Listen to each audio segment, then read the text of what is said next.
esta reacción virulenta de algunos medios de comunicación que se les cayó el teatrito. Ustedes recordarán a principios de año, con la llegada de Donald Trump al gobierno de Estados Unidos, se hablaba de que había drones invadiendo territorio mexicano, se hablaba de que había buques estadounidenses preparados para invadir a nuestro país, se hablaba de la invasión terrestre con tropas estadounidenses a nuestro país. Bueno, pues eran esos comentaristas, eran esos políticos desesperados por la ruptura de la relación México-Estados Unidos que esperaban que realmente pasara algo como esto, esperaban también la ruptura con el López Obradorismo, lo cual tampoco ha pasado, y precisamente para hablar de los medios de comunicación, de su reacción virulenta en este y otros temas, nos acompaña como cada lunes el maestro periodista Genaro Villamil. Buenas tardes, Genaro, ¿cómo estás? Buenas tardes, ¿cómo están? Aquí acomodándome los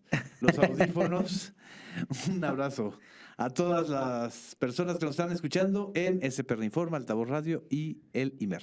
Bueno, primero platicábamos de la reacción que no les gusta para nada, que a un año del gobierno de la presidenta Claudia Sheinbaum, algunos medios, algunos comentócratas, no les gusta la posición que tiene frente a Estados Unidos, no les gusta la posición que tiene en general frente al pueblo de México la presidenta.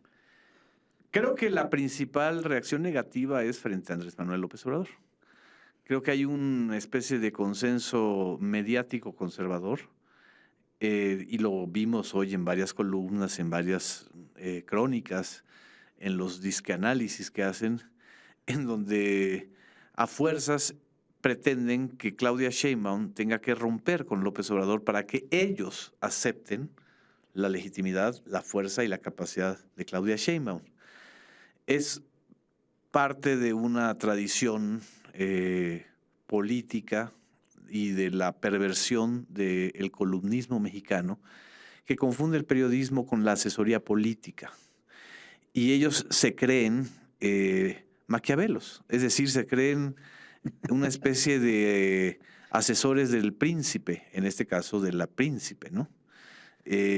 No, lo que no han entendido es que desde la llegada de López Obrador y la victoria de Claudia Sheinbaum en las elecciones del 2024, se demostró que los votantes mexicanos, la enorme mayoría de los mexicanos que votaron y votamos por la continuidad de la Cuarta Transformación, lo hicimos porque nos gustó el gobierno de López Obrador, porque era lo que se esperaba después de muchos años de crisis económicas, de corrupción, de abuso del poder político para enriquecer a unos cuantos. Y como no entienden eso, de que nunca se les... O sea, la gran mayoría de los votantes no se guiaron por todas las cosas que dijeron. Y mucho menos ahora se van a guiar por la insistencia de querer un rompimiento al estilo el que tuvo Lázaro Cárdenas con Plutarco Elías Calles, que fue el final del maximato. Para empezar, aquí no hay un maximato.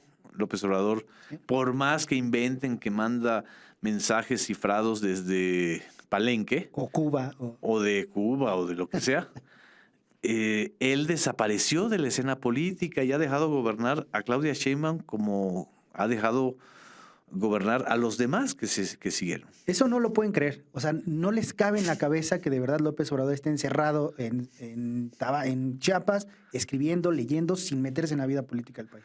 No lo pueden creer porque ellos viven de la especulación. Y si la especulación se acaba, entonces acaba su razón de ser. Lo que ellos estarían esperando es justamente eso, que es la ruptura en el bloque gobernante. Y una ruptura en el bloque gobernante no va a suceder nunca, porque romper con López Obrador de manera discursiva es un suicidio político, es un suicidio del proyecto de la Cuarta Transformación, para empezar, por sentido común. Y segundo lugar, porque no hay razones para romper.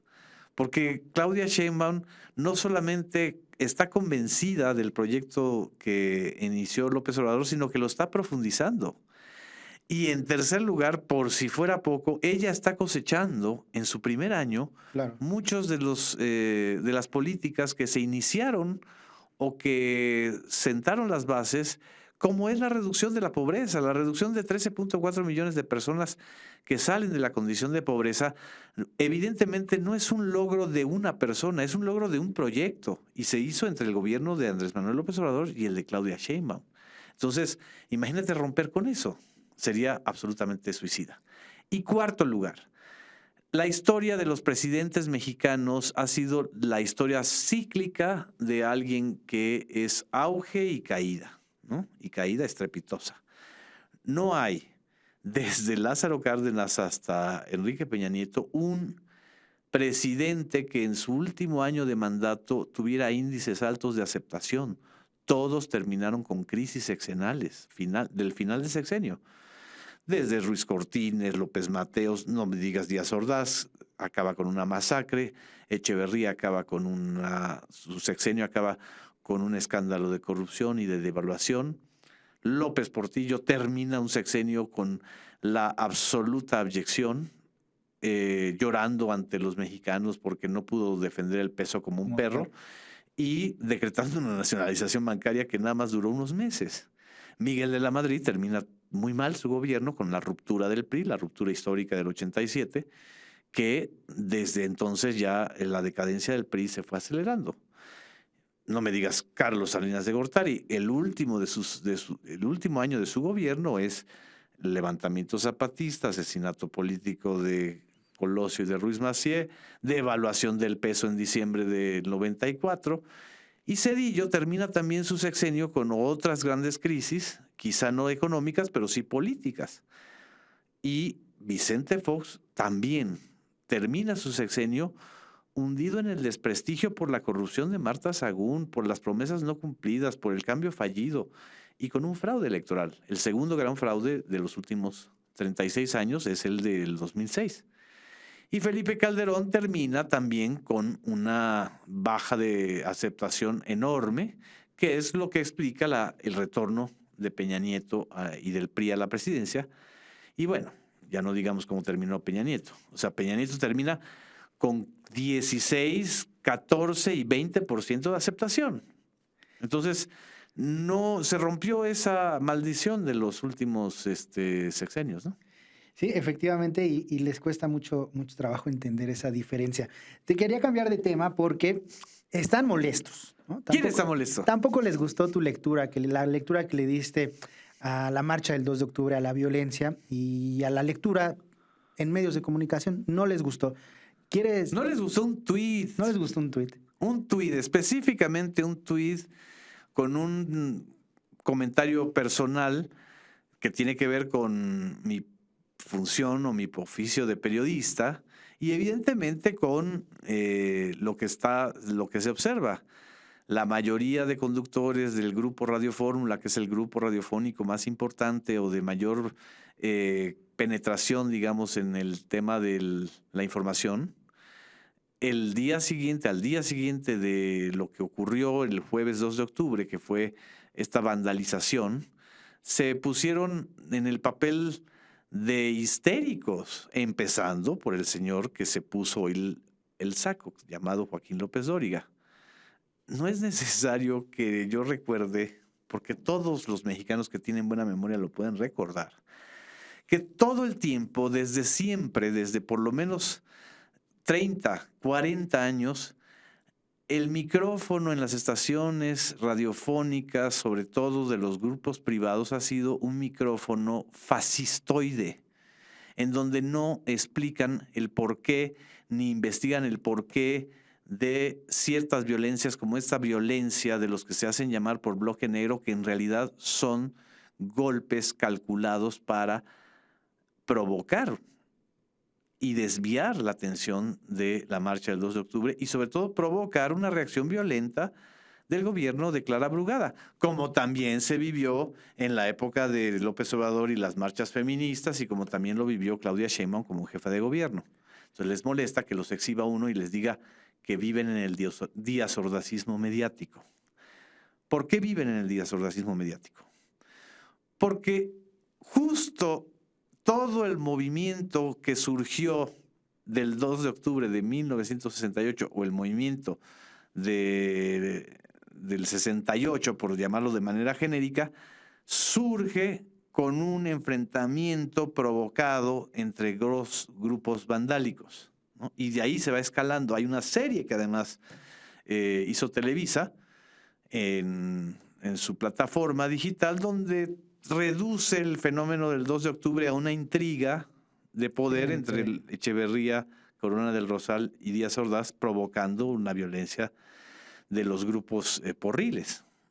Y ya no me digas el 71. El halconazo fue eso. Los halcones, como ahora son los del bloque negro, eran unos grupos de choque preparados para generar violencia y que hubiera una represión, una acción represiva. Y lo dijo César Cravioto, el secretario de Gobierno de la Ciudad de México, mientras en otras marchas eran 30, 40 tipos que tenían identificados en estas actividades, en esta ocasión fueron hasta 400, 350, decía César Cravioto.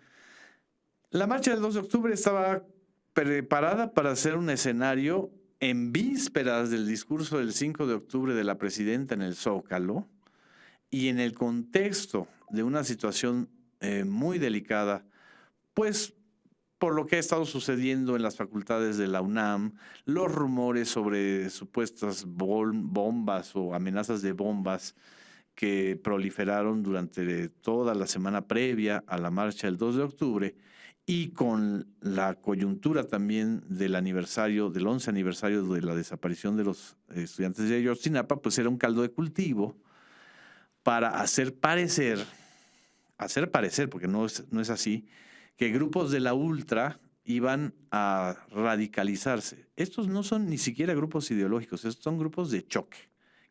¿Quién los alimenta? ¿Quién los financia?